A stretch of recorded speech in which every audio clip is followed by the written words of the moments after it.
Good morning.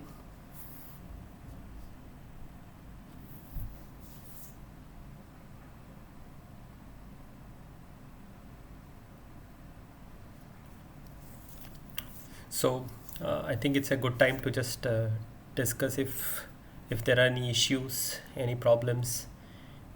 How are you finding the teaching? Is it fast, slow?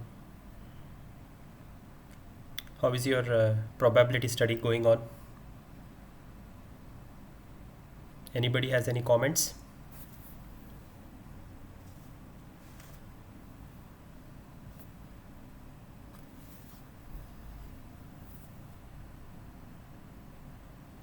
Nobody has anything to say.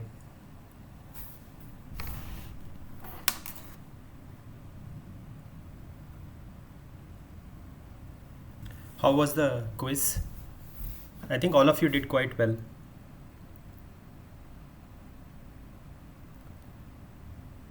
So, yeah, in assignment there was a common mistake. I will sometime discuss that.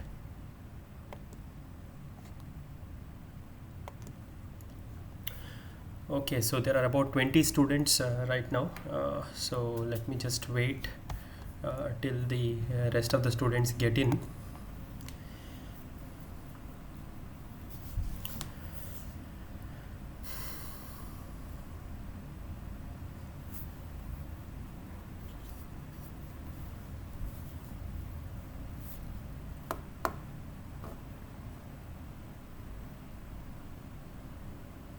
Hey, tell me.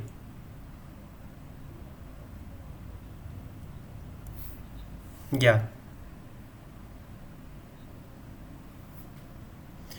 Yeah, I was a little busy, so I couldn't come around to that. But I will try to. So the thing is, the first thing I can announce very early, but I need to first implement it myself to see if it is like something that you can do, whether you will enjoy doing. I have actually identified the project statement say, so, but I need to make it a little more clear so that you can actually do it. Yeah, I will try to announce soon.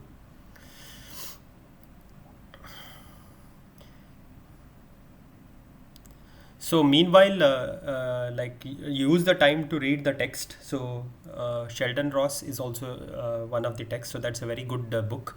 So we are right now in the midst of chapter two. So chapter one is done, and if I'm not mistaken, in the book by Bertsimas and Sitsikilis, we are in the second chapter also, or the third chapter probably. Yeah, from the third chapter. Yeah. So use the time to just go through the text, because there are lot more material in text than I can possibly cover, and because it's not a face-to-face session, I'm not very fast, but I guess I want the fundamentals to be covered well. All right, so I think more than half the class is here, so let me begin today's class.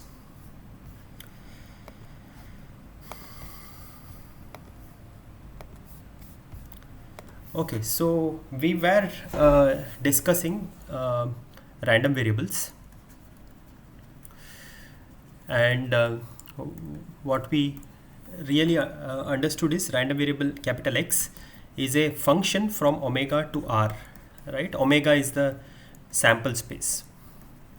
Okay, so one way to understand random variables is like you have understood what is a probability space. You know what is omega, E, and P. So now instead of looking at any omega, if you are restricting yourself to R, and then the usual like you will have to define the other two, but that depends on if it is discrete, what it will be. If it is discrete, it is, we can define it in terms of PMF. Okay, so that also we saw. So what we defined PMF is Px of x. Okay, is the probability that the random variable x takes a value x, and this we said it is only applicable for discrete random variables. Okay, and this was what we discussed last time, and then we saw two examples. I mean, two important examples. We saw other examples too, but the two most important examples of random variables, discrete random variables, the first one was geometric random variable. So basically here the idea is you keep repeating an experiment till you get a success. So the example that we gave was like repeating a coin toss till you get a head, and then we saw that the sample space consists of events like this: head, that's in the first toss itself you got a head, or it could be a tail head, you know, tail tail head, tail tail tail head, and so tail tail tail head, and so on. And the random variable x in this case will be 1, this will be 2, 3 and 4. Okay, so then we also defined the probability mass function px of x. So this will be p. Okay, this will be 1 minus p into p, and then 1 minus p squared into p, and 1 minus p cube into p, and so on. So this was geometric, and then we also saw the second example, that was binomial. Okay, so binomial, so geometric is so what is the range of x? X belongs to 1, 2 and so on till infinity. There is no, there is no upper bound. Whereas in a binomial random variable, you are also doing something like a coin toss. Okay, but you do the experiment for a fixed number of time. So n, this denotes repetitions, fixed number of repetitions.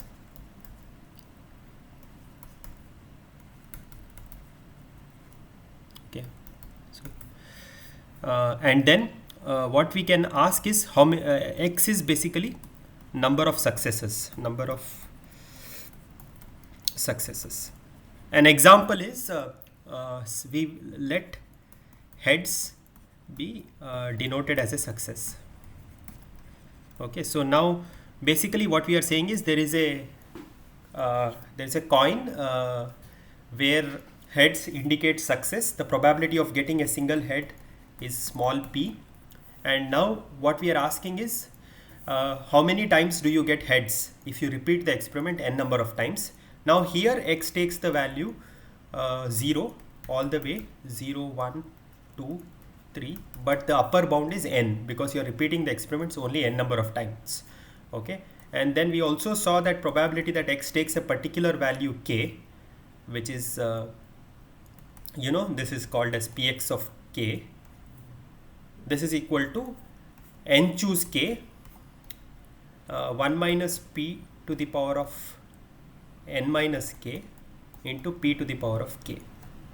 Okay, this is what we saw, and that's when we had to end that day's discussion because we were running out of time. So in these two random variables, are there any questions?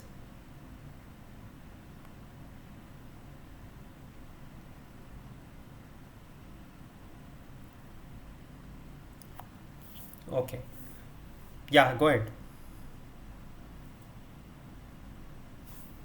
Okay, I'm assuming there are no questions, so let's do the next thing that we did for even geometric. Let's try to basically sum all the values which goes from 0 to capital N of px of k. So this we know it has to sum to 1.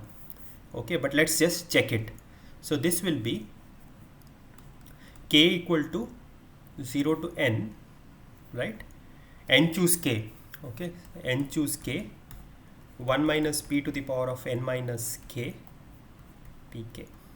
Okay, now we have to understand how we can do this summation. All right, so for that, what I would some of you might already recognize this as a binomial expansion, but let me just repeat it once. Okay, so let's let n be equal to 2. Okay, so let's say let n be equal to 3. Okay, so just to give an example, so what will that mean? You are going to sum k equal to 0 to 3 px of k. Okay, this will be 3 choose 0 1 minus p to the power of 3 plus 3 choose 1 into 1 minus p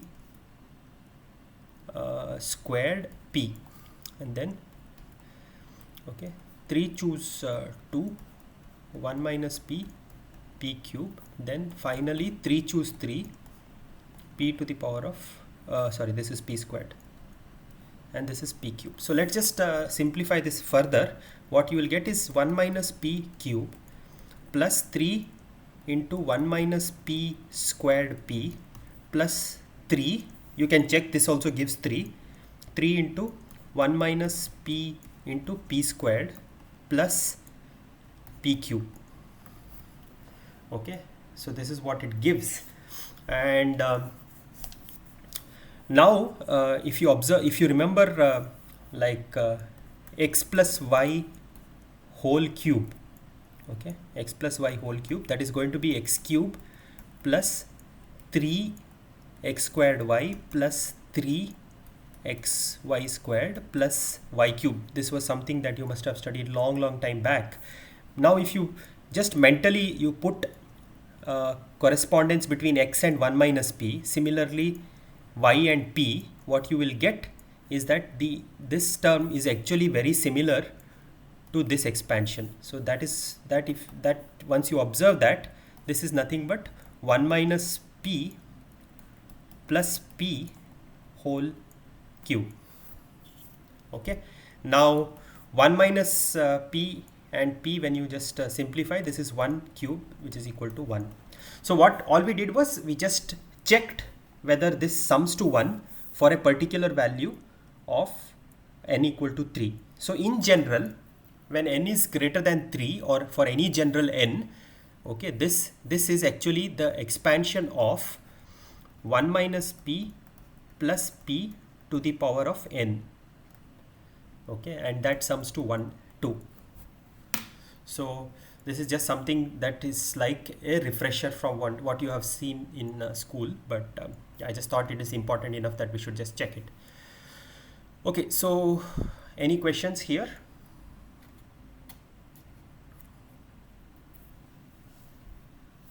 Yeah, go ahead.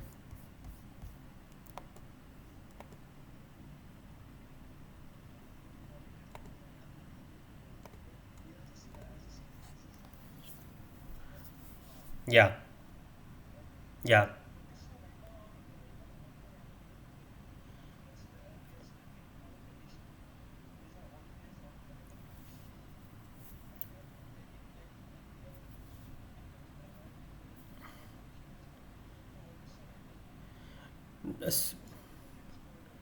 Yes, yes, yes. It's a good question. So let me just repeat a little bit so that you remember what I had said. So basically, what you are doing is you have a an experiment which is going on in the background, and every outcome of the experiment, you run the experiment only once. Okay, so every time you run it once, you get one outcome from your sample space, and that outcome is mapped to a real number. Okay, is this clear so far, Sushant? That idea is okay?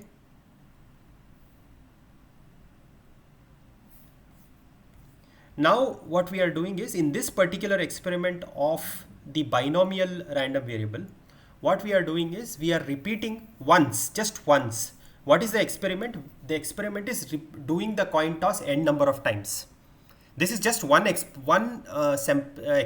Okay, so we are just doing once, and what are we doing that thing once? We are tossing a coin n number of times. Okay, and every time we get a head, we are calling it as a success. So Sushant, can you tell me, will you get any fixed value between 0 to n? Can you predict beforehand what value you will get? So that is the randomness. We don't know how many successes you will get. You may get 0 successes, which means all the n times that you repeated the toss. Okay, so just understand, I'm repeating this once more. We are only doing the experiment once, but that one experiment itself has n coin tosses built into it. Okay, so just consider, for example, this n coin tosses to be like one IPL tournament, and n matches are happening in that tournament, and I want to know how many times the tosses gave a head. That's my experiment. So that is just once, that only for one IPL I will have one number. Okay, so now the values can go all the way from 0 to n. Okay, and we are trying to tell what probability each of these values will take. Does this make it clear?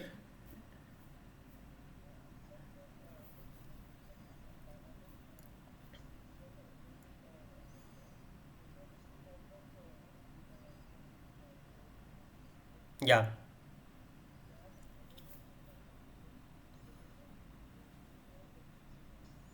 Yeah. That's correct. There was the experiment was like here, for example, geometric. We were looking at all the cases and trying to assign what is the probability each of the case happens. Okay. So the geometric random variable is essentially an experiment. You will keep repeating this experiment some number of times till you get a head. This entire business of waiting for a head is considered as one experiment. Okay, you just do it once. And how long you will do the toss? You will do a toss till you get a head. Okay, and then you are attributing what is the probability of each of these outcomes. That is what we did in geometric.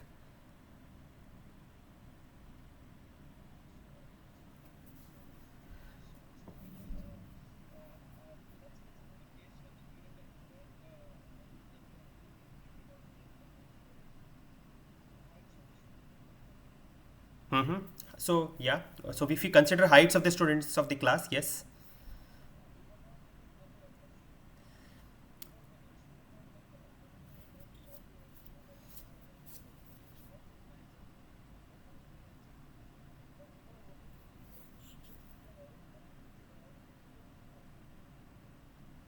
No, it was not like that. So let me repeat that experiment. So, okay. So the question is, what is the experiment that we do if you are having picking students at random from a class? So let me just repeat again. Okay, that part. Uh, okay. What you have essentially is all the 84 students of this class, which is omega. Each student is having the omega inside the big omega. Each student is like the roll number 1, roll number 2, roll number 3, and all the way till roll number 83, whatever that is. Okay, so this is each of the student. So this is, in our experiment we have defined what is omega. Okay, the next thing that I'm going to define is event. I should define E and P.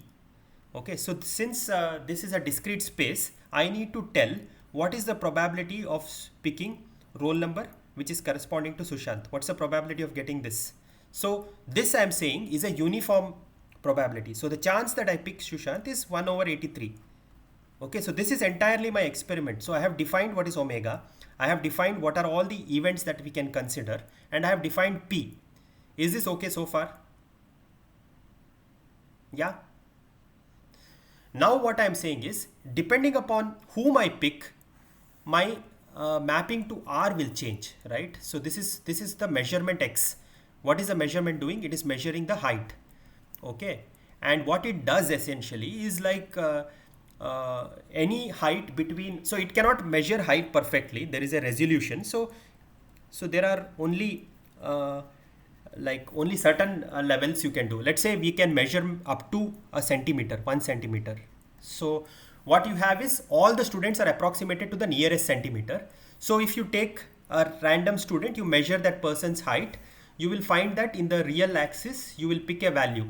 So that is what is random here. So it could be 172, it could be 173, it could be 174, all these ways. So all these students are getting mapped over here. One is getting mapped here, one is getting mapped here, and so on. Okay, so is this okay so far? Any confusion at this point?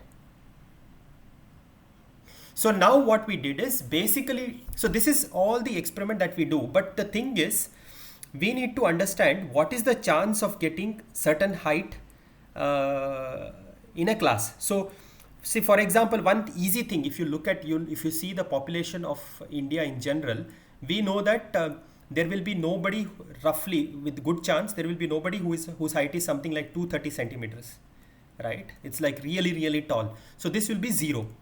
Whereas even something like very less, maybe, I don't know, 75 centimeters, that also may be very less. So this is also going to be 0. Okay, so in order to understand what is the chance that I pick a student of a certain height, we drew what is the probability mass function. That's what we did next. This is to understand what is the chance that we pick a student with a particular height, px. So we just again looked at the real number of all the heights, and suppose there are like more students who are roughly 173, so this height will be a little bit bigger for those, because those students, if there are 5 students coming in here, so this will be 5 over 83 and this will be 4 over 83, and then this is why we have PMF. Is this okay? Okay, so don't hesitate to ask questions. I think this is useful. Many people may have similar confusion, so I want to be double sure that you have understood so far. Sushant, is it okay? All right. So now this is like a experiment where I picked a student randomly from the class and measured that person's height. So this is a very particular experiment, and I defined a particular random variable in question. Okay.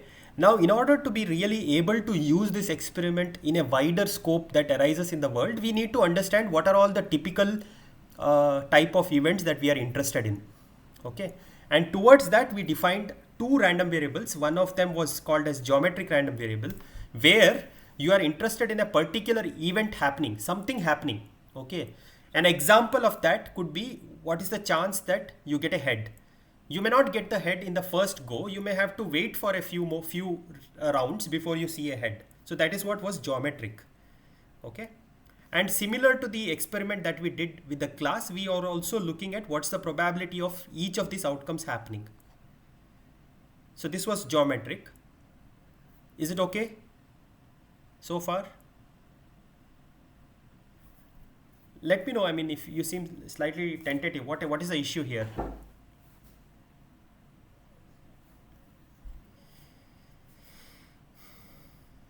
Okay.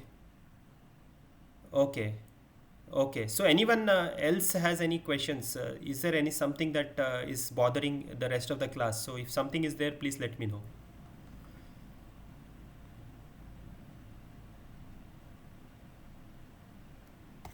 Ramnath, is it okay? Whatever we are discussing.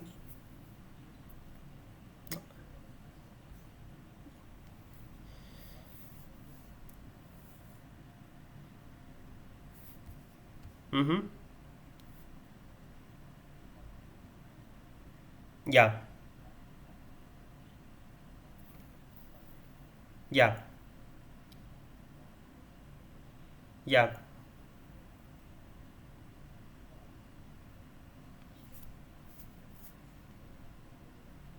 Yes, yes, correct. That's true. That's fine. It when you sum it, you will get 83. But since these are probabilities, you want it to sum to 1. Yeah. Okay.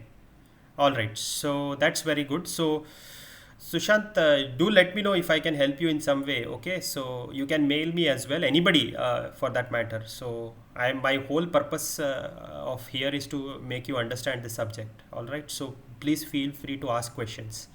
All right. So assuming that this is okay so far, so what we did next was we looked at binomial. So we repeat number of times and we measure how many times a particular event happens. We call that a success. And what we checked is that it sums to 1 actually. So that is what we did in the binomial. So now we will do something next. What is the important concept? So okay, so let me again just tell. So the idea of studying these random variables is because you will be able to see that patterns that arise in real life several times. Okay, so that's the whole idea of studying these random variables. And now what we will do is we will study some of the properties and some of the other related associated concepts with respect to random variables now. Okay, so the next topic is what is called as expectations. Okay, so like a best way to motivate expectation is to really put ourselves in a lottery business. So basically, suppose you have these lotteries which are sold by state governments, where there is a grand prize, right? So what happens? So basically, lotteries is like a sequence of numbers, right? So let's say it's 7-digit number. 2, 3, 8, 4, 5, 6, 7, some number like this. So let's say you pick this lottery for 20 rupees. Okay, And what is the grand prize? So grand prize, let us say, is I don't know, let's not be too greedy, let's put it as 1 crore. Okay, so uh, so this is what's going on. So what, suppose and I tell you that uh, so how the lottery is winner is decided. How is the winner decided?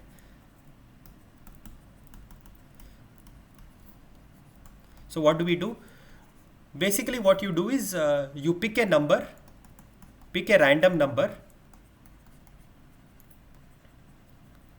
Okay, 7-digit random number.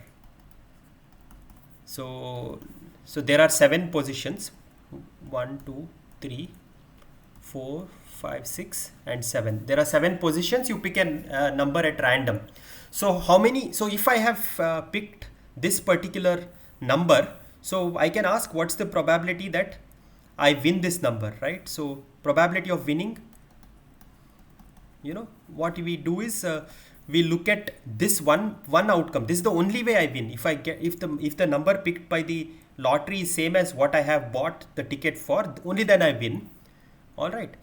And the total number of ways in which this can happen, right? So there is how many ways this can happen. This can happen in 10 ways. There are 10 possible numbers that can be chosen. Similarly, there is 10 ways here, 10 ways here, 10, 10, 10, and 10. So basically I will win 1 crore with this probability, right? With this chance, so I will win 1 crore, or with sorry, so this is let me just yeah, so the probability of winning is just this. Okay, so it's a very low number. So now this is what is called as a lottery. Okay, so now in order to really analyze this lottery, you need to understand how to calculate your expected winnings. Okay, so this is where random variables is used. So now in order to, like, I will give you a problem concerning lottery in one of the assignments. Okay, that will be there, but let's look at a simple version so that we can quickly see what's the point behind this. Okay, so let's say we have a lottery as follows. So basically the experiment is omega EP. We have to define what's the experiment. So the experiment is to roll dice. Okay, so what are all the values you can get? You can get 1, 2, 3, 4, 5, and 6. Now the way I have designed the experiment is, each time you roll a dice, you will win some amount. So that is my random variable X. So if you roll a dice and you get a 1, you don't win anything. You just pay $20 20 rupees for having bought the lottery. Okay, so you will lose for all these values except if you get 3, in which case you will get I don't know, 50 rupees. Okay, so this is like your winnings. So now this is the game. So what you have is in order to participate in this particular lottery, you need to pay 20 rupees upfront. Okay, and if you roll a 3, you will be compensated for the 20 rupees that you paid for the lottery. In addition, you will be given a 50 rupees prize. Okay, so now I want to ask the class, is it something that will you be willing to participate in this lottery? What do you think? Any opinions here? Do you think this lottery is good? Okay, very good. So most people think this is not a good lottery, right? So why is it not a good lottery? What's going on? What is your idea that why do you think this is not a good lottery?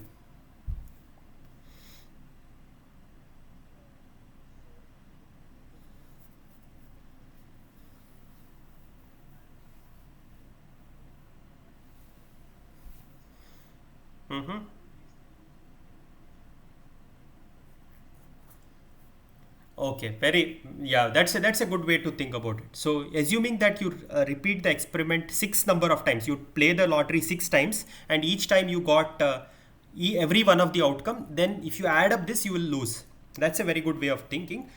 We can also do, like, let's say we uh, purchase about 1,000 lotteries. Let us say we do that.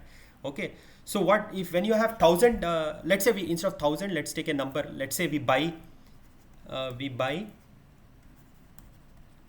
just to make the math a little bit simpler, let's say we buy 6,000 lotteries. Okay. So how many times do you expect outcome 1 to happen? So this will be approximately 1,000. Okay. So this will be approximately 1,000. So each of these outcome will be approximately 1,000. Because every outcome is chance equally likely, so each of these outcomes will be 1,000. So because the total number of lotteries they have bought is 6,000. So now we can assume that we actually bought the lottery 1,000 number of times, and then we can see whether it was profitable for us to do this. So that's what we will do next.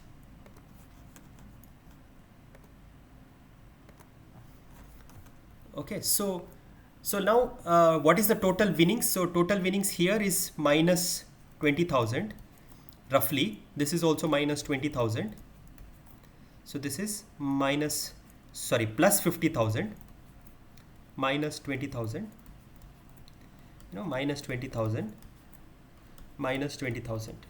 So when I sum all of this, there is a net of minus negative 50,000. So basically I bought 6,000 lotteries and then I lost about 50,000 rupees in this process.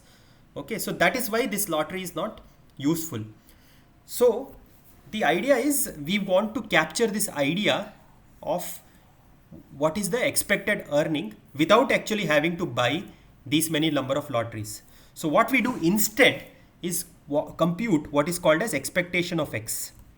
Okay, which is basically look at all possible values each of these things happen and look at the probability Px here. So let me just write here Px of X. So this is 1 over 6, this is 1 over 6, 1 over 6, 1 over 6, 1 over 6, and 1 over 6. So what we are essentially doing is like we are actually computing all the number of ways in which I can lose. Okay, so I can lose in 5 of 6 ways. So 5 of 6 ways I will lose. And how much do I lose in each of those ways? It is minus 20. Okay, and in one of 6 ways I can win, which is this. And how much do I win in that case? That is equal to 50. And then I compute this value and see what's the value I will get. So if you do this, you will get this number as minus 50 over 6. Okay, so this is the expected value of X. All right, so this is the idea of computing expectations. So you are looking at basically a random variable which has a distribution. So let me emphasize the word distribution. Okay, so there is a random variable which has a distribution, which means it can take these values. Okay, so it can take plus 50 with probability 1 over 6, and it can take value minus 20 with value 5 over 6. Oh, what is this? Deny entry. Okay, so it is value 1 over 6 with probability 50 and 5 over 6 with probability, minus 20 with probability 5 over 6. So this is called a distribution, how it distributes on the real line. And then we can compute what is called as an expectation. In this case, it was just looking at what values X will take multiplied with probability. So the general definition for this, for a discrete random variable, is this: summation X Px of X. Okay, and you take X in all the values which are taken in X of omega. You look at all possible values the random variable X takes and you just do this calculation. So this is called as expectation of X. This is like a single number representation of the entire random variable X in question. Is this idea clear? Yes?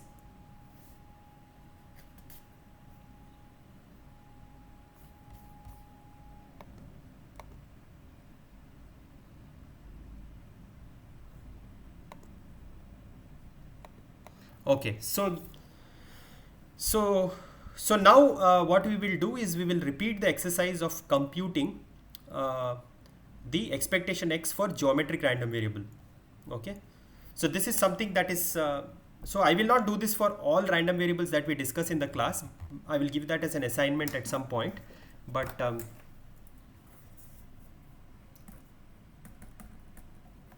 let me just note down. Okay, so I will give that as assignment, but for geometric random variable we will do the computation. Okay, that's something that is very interesting, so we should see how to do this. Okay, so let's come back to geometric random variable. Okay, so x takes values from 1 to all the way. It can potentially be infinity. What we are interested in is expected value of x. This we know is basically you take all possible values x equal to 1 to infinity. Okay, small x into px of x. Okay, so this is what this is p capital X of x. So that is the notation which Sitsikis uses. So we will also stick with that. So what is this value? Let's do this.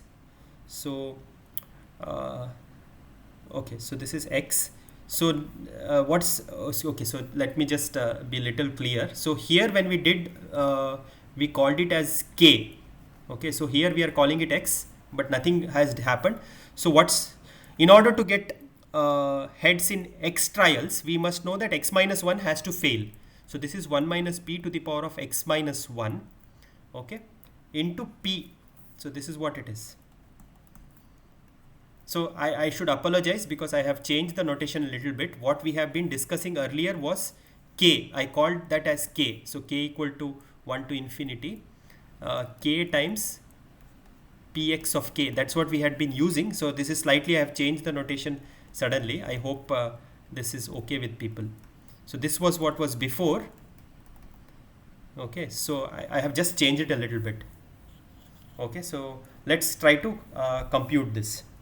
So now we will notice one thing. Okay, so we will call this as this, let 1 minus p be, we will call it as q. Okay, so what this becomes x to the power of q x minus 1 into p. So I'm showing you some algebra. The point is not that we like to do algebra so much. It's the point is there is a concept that I want to make clear, a concept that many people have not understood in the assignment. So I want to make that a little precise. Okay, so this is what this is. So now if you observe this, what is this reminds you of? Does anyone recollect? How does this look like? Anything that you have seen?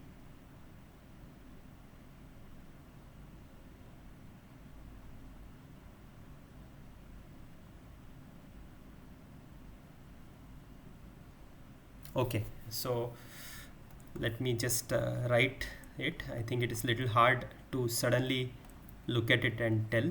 So this is nothing but d by dx, d by dq of q to the power of x. Okay, this p I will take it as common and pull it out. Right, so do you remember d by dx of x power n is n to the power of x minus n minus 1. So that's what I have used here.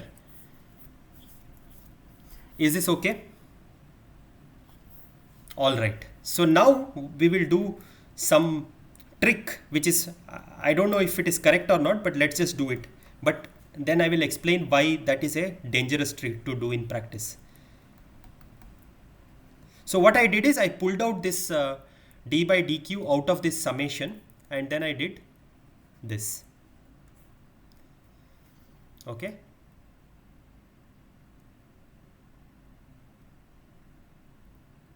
Is there any question here? I don't know if people are following. So far, is everything okay? Thanks. So now, now if you look at this, this is again back to the geometric series problem, because this is actually equal to q, right? So q plus q squared plus q cube, all these things. All right, so this becomes your usual geometric series. So this is equal to P times d by dq of q by 1 minus q. Okay, you remember this, right? This is geometric series, so sum of geometric series is given by that. Okay.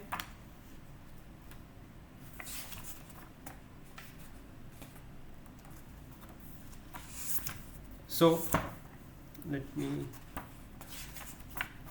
yeah, anyway. So now we will take the derivative of this. So we'll have to use the quotient rule.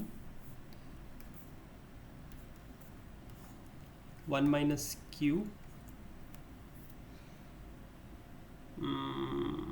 Okay, I did a small mistake here. So here, so when x goes from 1 to infinity, okay, so q is x minus 1, right? So x equal to 1 actually is not the correct thing. So yeah, so this is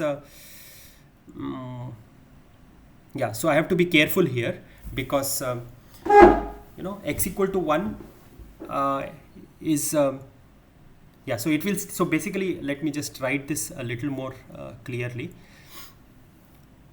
So d by dq of is it correct? Did I miscount something? I want to check.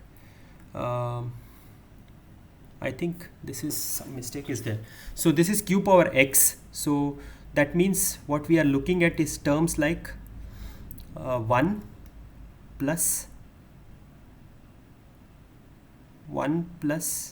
q 1 time 2q. Okay, 1 plus 2q plus 3q squared plus 4q cube, like this.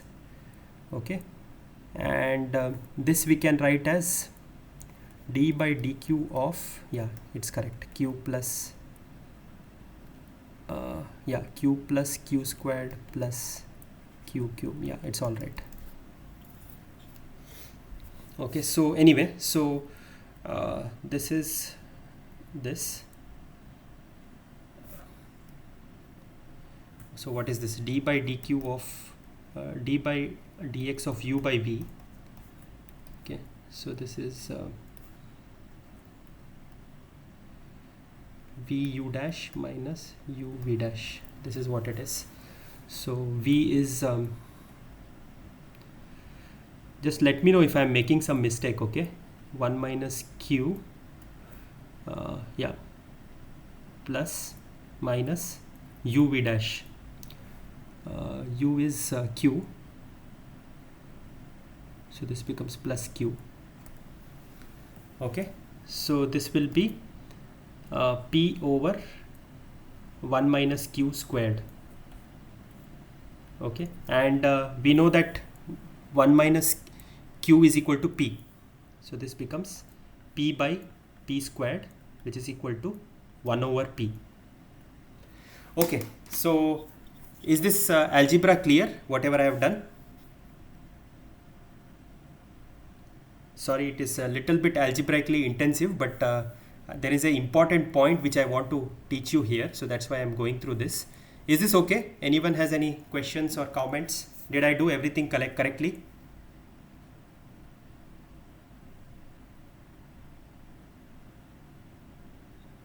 Okay, so if you look at it, so what is expectation telling? It is like the most, like a single number that represents the number of times you have to do the experiment to expect, like it's like a single number for the entire distribution, right? So if you are doing a geometric random variable, the chances of success is getting a head. So 1 over p. So if p is very high, you are likely to get the answer pretty quickly. That is what it is indicating. So if p is very high, the value 1 over p takes is very low, which means you don't have to wait long before the geometric random variable is ending, or the value it takes is much lower. Okay, so that's the interpretation there. But the more important point that I'm trying to make here is about this.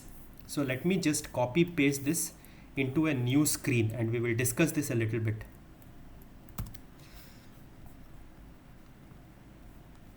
Okay, so let me just start a new screen here.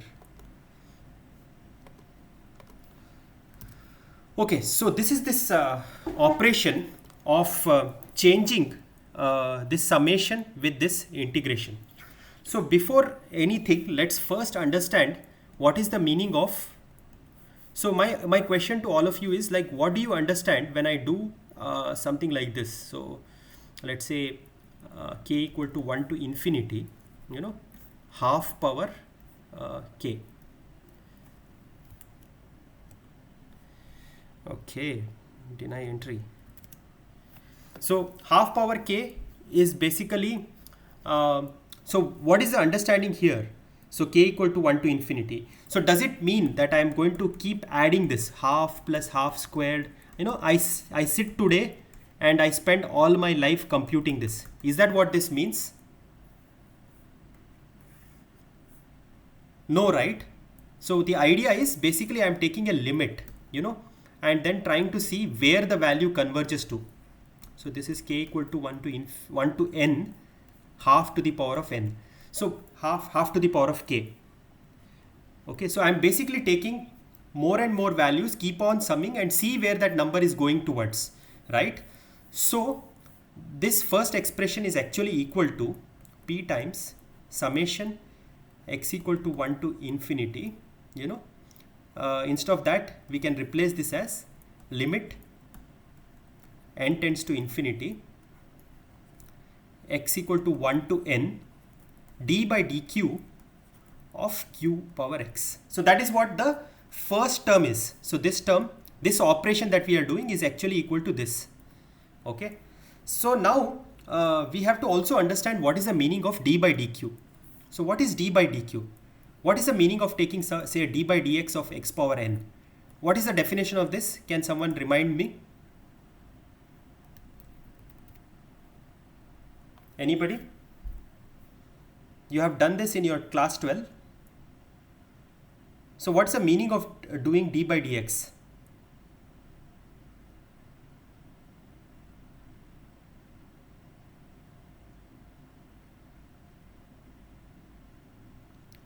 Okay, that whoever tried to answer, I couldn't hear. Okay, so does anyone want to tell me? I mean, just so that we have some, finding the slope is good answer. More precisely, mathematically, what we are doing is basically this operation, right? H tends to 0, x plus h to the power of n minus x power n divided by h. Does this remind you? Do you remember this? You have seen this, right? Yes, everybody? Is this okay? Okay, very good. So now what we are doing is like, let me write down this again, both the limits, let me write down here. So what does that become? So you have p times, two limits are there basically. Okay, limit as n tends to infinity. Okay, summation x equal to 1 to n, and another limit as h tends to infinity, q plus h to the power of x minus q power x divided by h, right? And sorry, h tends to 0, sorry. So this is what essentially what you have is two limits, and when you interchange that, from here to here, when we did this step blindly, we have interchanged the limits. Does everybody see that thing that we have done? We have interchanged limits. Do you see this? Everybody, when we go from this step to this step, we have interchanged limits. Okay.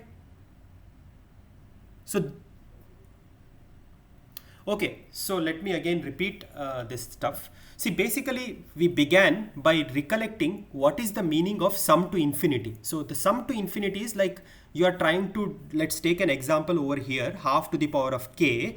We just, one interpretation is you sit today and spend all your life, and then somebody else takes over and you keep adding it. That's one interpretation. You just keep adding it.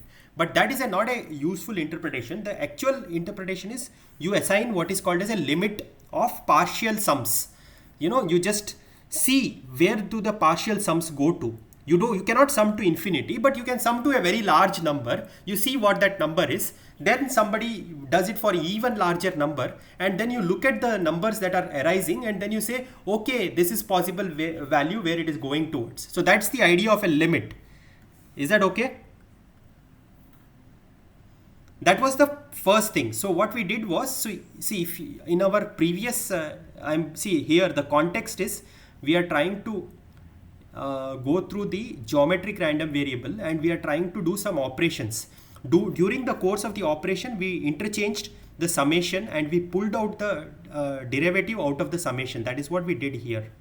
Okay, I'm trying to tell you that it is a dangerous thing to do, and towards that I was motivating just this part. I was just looking at this part over here, the idea of interchanging this. That's what I was discussing in detail. Okay, exactly, that is what I'm saying. Okay, so now that is a dangerous operation. Why is that? So let's look at an example. So limit n tends to infinity, limit m tends to infinity, n by n plus m. Okay, so I need your help to evaluate these two limits. Limits m tends to infinity, limit n tends to infinity, n by n plus m. So same thing, only difference is the order of operations, the way I have taken limits. That's the only thing different. Okay, so let's look at each of these operations and see what value you will get. Okay, so let's focus on this. So when we are evaluating the inner limit, n is a constant, right? We forget about this box over here. We just look at the inner limit. So here n is a constant. Okay, so constant divided by constant plus m, m tending to infinity. Where does this go? Yes, this goes to 0. So what you have essentially is like n tends to infinity of 0, which is going to be 0. Is this okay? Everybody is fine with this? Very good. So let's look at this part. Here again we will forget the second limit thing. We just look at the inner guy. Okay, so in the inner thing, what you have is limit n tends to infinity, n by n plus m. Here m is a constant. Okay, imagine m is like 10 power 5 or some number that you like. Okay, so you are taking limit as n tends to infinity, n by n plus constant. Where does this go to? Yes, very good. So this becomes limit m tends to infinity of 1, which is going to be 1. So these two are not equal.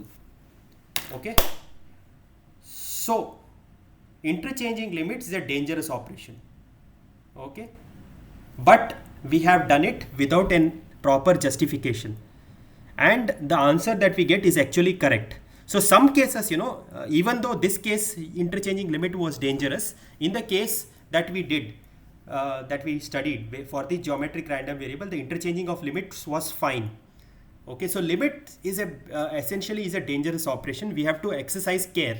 Okay, and there are sometimes justification needed, but this course we cannot cover this particular aspect. But I just wanted to tell you the dangers when you are dealing with limit. So in the assignment also I had a question that I had given. I think some of you got it wrong. So I just thought we should have a brief discussion on limits. So it's again, so this is purely theoretical interest. Okay, so for your for your current course that we are doing, this is not that important, but I just wanted to give you this flavor as well. So maybe if you go into research in these areas, these are the aspects where you need to be careful. But for practical purposes, this you just can know as a fact. Okay, but yeah, and it will not be that useful anyway. All right, so let me just recap whatever we have done today. So let's just go through the notes that we have generated and just see if everything is okay. Yeah, go ahead.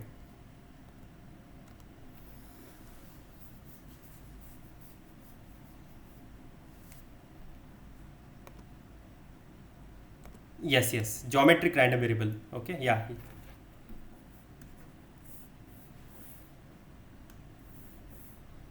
Yes.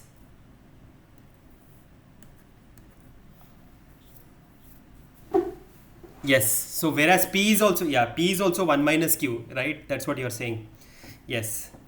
Yes. So what we did is, yeah. So, okay. So at this point I can take it out, right? I can take it out at this point. Here, from here to here, I can take it out. I mean, I just took it out. See, okay, let me be a little more careful when I explain this to you. So what we did here is there is an intermediate step that we have missed. So what we can say is we can take out Q first and write this, sorry, P first, and write it as P to the power of this one we can write, right? This we did. We just pulled it out. That was the first thing we did.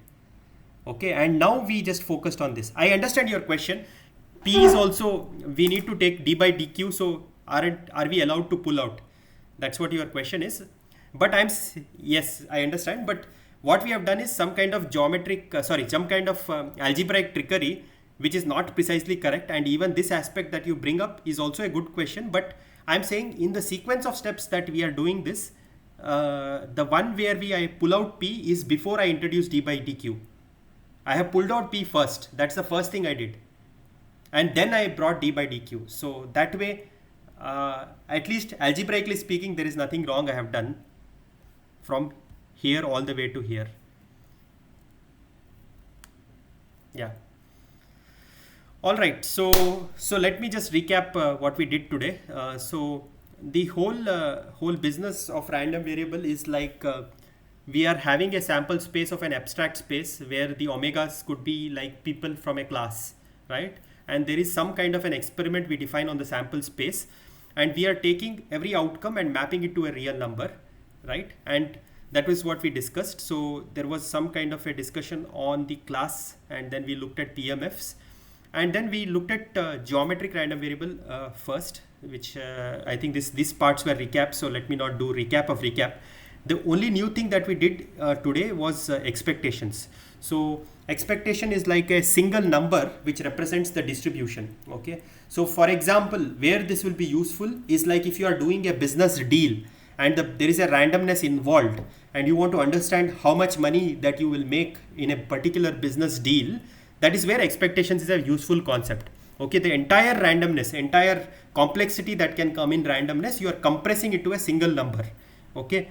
And the idea is you are looking at every possible outcome, okay, every possible outcome, and you are seeing what's the chance that that outcome arises. So, if you really think about it, this is like a weighted average. Okay, this is a weighted average. So that is what is an expectation. It's a single weighted average for the entire distribution that you have of the random variable. Okay. And then we did a little bit exercise for the geometric random variable. I won't do this for every random variable that we have here. I will give the rest for you to do at home.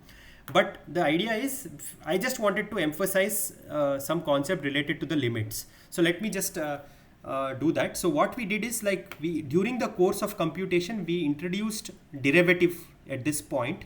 And the very next step, we interchange the derivative and the summation. So this step, we discussed that this is a dangerous step to do. Okay, so that was what we did. So again, to reiterate, this may not be very useful for the practical things that you will work on, but this is just something that you must know when you are doing some kind of a research or any further studies in this area. Okay, so there is a whole subject developed just to address this question of interchange of limits, and that subject is like what's called as real analysis. Okay, so maybe if you are interested in math, you can look up this phrase and you will get a lot more resources. Real analysis, or also you can look up for what is called as measure theory. Okay, so interchange of limits is a dangerous operation. That's what we understood, and we just continued with that, and we finally found out the expectation for a geometric random variable. The value is 1 over p. Okay, so let me write it here. Expected value of x for a geometric random variable is 1 over p. So if you remember the experiment, what was that we were doing? So we were basically waiting for a particular event to happen. Okay, so what is the chance that we get a head, for example? That was one example. And if if you look at it, the expected value that you are going to get is going to be inversely proportional to the chance that this value happens. So if P is higher, okay, then the number of rounds that you need to wait before the event happens is lower. So that's the idea here. Okay, and this is something that you can intuitively understand. Okay, so that's all about this expectation. Okay, so that's about it. So I think we have covered some enough material for this week. So tomorrow we will continue from here. So are there any questions related to today's discussion? Is everything okay? Okay, so thank you. So that's all I have for today. So we will continue from more random variables tomorrow. And yeah, thank you. Thank you very much.